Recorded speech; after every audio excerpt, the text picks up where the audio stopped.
Questions whether San Jose State University lied to investigators about a sexual harassment investigation. Good evening. I'm Alan Martin. I'm Veronica Dela Cruz. We've learned the Santa Clara County District Attorney launched an investigation into the harassment allegations. And KPIX 5's Maria Medina says the DA's office has some serious questions about how San Jose State handled it. Maria? Well, Veronica, a professor here has not one but two cases of sexual harassment against him. And the DA's office wanted to know if administrators lied about one of those cases, essentially breaking the law.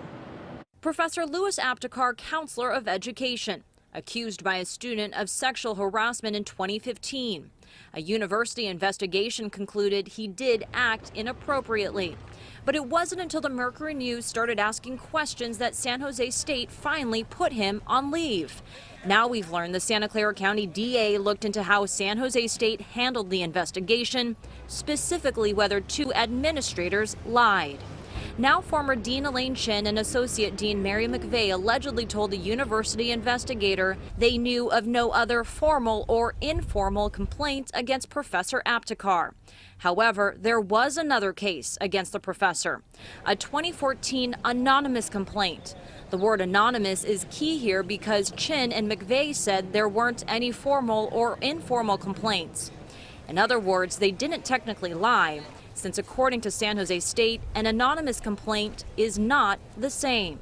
KPIX 5 obtained this email from a deputy district attorney that explains to a whistleblower why the investigation then went nowhere.